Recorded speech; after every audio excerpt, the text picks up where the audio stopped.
اتارنے میں حضرت علی رضی اللہ تعالیٰ عنہ کو قبر میں نیچے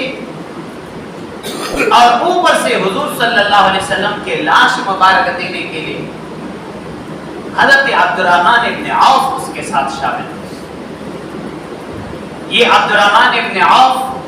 حضور صلی اللہ علیہ وسلم کی ماں کی طرف سے رشتہ دار تھے۔ عبد الرحمن ابن عوف کا تعلق زہرہ خاندان سے اور نبی کریم صلی اللہ علیہ وسلم کی والدہ حضرت آمنہ ان کا تعلق بھی زہرہ خاندان سے، اور عبد الرحمن ابن عوف حضور صلی اللہ علیہ وسلم کے ساتھ چھٹی پشت میں کلاب کے ساتھ اس کا ان سے نسل چلا آ رہا، تو باپ کی طرف سے چھٹی پشت میں حضور کے رشتہ دار تھے اور ماں کی طرف سے بھی رشتہ دار تھے، تو اس وقت قبر میں بھی وہی شریک تھے۔ اور یہ حق ہے میت کا کہ میت کو غسل وہ دے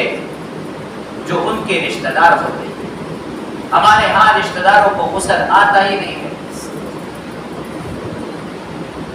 سب سے زیادہ ان کو پسند یہی چیز ہوتی ہے کہ میت سے کیا کہ ہمیں رہ جاتا ہے، باقی اس کے لیے صابن جو ہے وہ مولوی صاحب کے لیے شاپر میں بند کرتے ہیں، مولوی صاحب صابن لے لو، یہ جو کپڑے رہ چکے ہیں یہ بھی آپ صاحب لے جو، اس سے ہمیں ڈر ہے۔ جب ان کو کہتے حضرت نے موبائل چھوڑا تھا وہ بس ہم یادگار کے طور پر رکھتے ہیں، وہ اپنے پاس یادگار کے طور پر رکھتے ہیں، اور کپڑے جو ہے مولوی صاحب آپ ساتھ لے جاؤ، غسل آپ دے دو، باقی پیسے وہ ہمارے لیے رہ جائیں گے سارے۔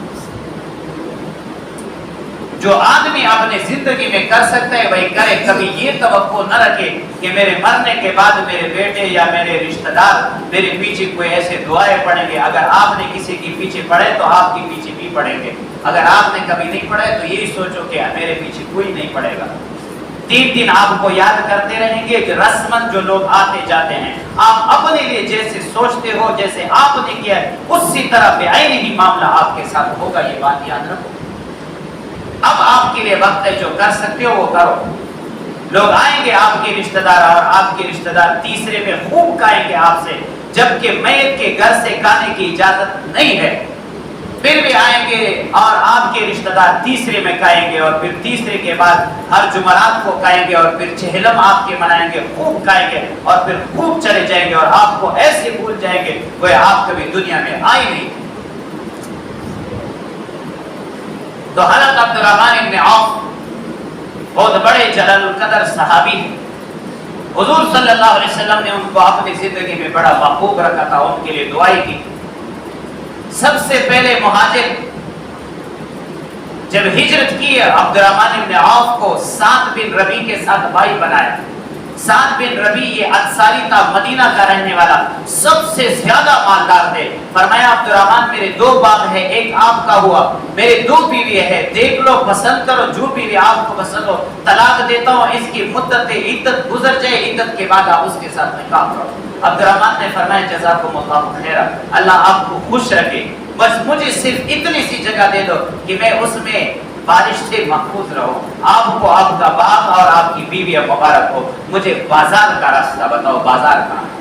بازار بتائے کہ بقی کے بائیں جانب قینقاع بازار ہے، وہاں عبد الرحمن گئے اور خرید و فروخت کرتے رہے۔ کچھ ہی دن کے بعد 40,000 روپے نبی علیہ السلام کے پاس لائے اور فرمایا یا رسول اللہ جہاں ضرورت ہو خرچ کر دو۔ نبی علیہ السلام نے ان کے لیے دعا کی، یا اللہ عبد الرحمن کے مال میں برکت دے، جو مال اس نے خرچ کیا اس میں برکت، جو باقی ہے اس میں برکت۔ عبد الرحمن ابن عوف کہتے ہیں میں پتھر اٹھاتا اس کے نیچے سونا ملتا تھا، مجھے اتنے برکت حضور کی وجہ سے آ گئی۔ بہت زیادہ اس کا ایک عجیب کردار ہے، اللہ جل جلالہ نے اس کو 2 بادشاہوں کی بیٹیاں اس کے نکاح میں دی، اس نے ایک انصاری کی بیوی کو قربان کر دیا، فرمایا آپ کی بیٹی آپ کی بیوی آپ کے پاس ہی ہو۔ اللہ جل جلالہ نے اس کو نبی علیہ السلام نے ان کے سر پہ عمامہ رکھا، عمامے کا شملہ چھوڑا اور فرمایا آپ کو میں سردار بناتا ہوں، جرنیل بناتا ہوں، اپنے فوج کو لے جاؤ بنو کلب کے پاس، اگر وہ تسلیم ہوئے تو بنو کلب کے جو بادشاہ ہے اسبیا ان کی بیٹی سے آپ نکاح کرو۔ یہ گئے وہاں تو انہوں نے پہلے سے تسلیم ہونا شروع کر دیا، نبی علیہ السلام نے جیسے فرمایا تھا ویسے ہی ہوا، اور اس نے اپنی بیٹی حضرت عبد الرحمن ابن عوف کے نکاح میں دی۔ اور دوسرا جب سعد رضی اللہ تعالیٰ عنہ نے ایران کو فتح کر دیا، کسریٰ کی بیٹی کو غلام بنایا غزالہ کو، یہی غزالہ کو لایا اور حضرت عبد الرحمن ابن عوف کے نکاح۔ بہرحال یہ عبد الرحمن ابن عوف بھی نبی علیہ السلام کے ساتھ شامل تھے، جناب قبر لاش اتارنے میں، اور انہیں نے لاش کو قبر میں اتارا۔ اس کے بعد حضرت فاطمہ رضی اللہ تعالیٰ عنہا رو رہی تھی۔ حضرت انس جو نبی علیہ السلام کے خادم خاص تھے، ان سے کہنے لگی انس تم نے کیسے گوارا کیا کہ نبی کے چہرے چاند جیسے چہرے پر تم نے ہاتھ ڈالا؟ اور پھر اس کے بعد رو پڑی، اور یوں ہی حضور اکرم صلی اللہ علیہ وسلم مسلمانوں سے ہمیشہ اجر ہو۔ اللہ جل جلالہ ہم سب کو حضور کی سنت طریقوں پر عمل کرنے کی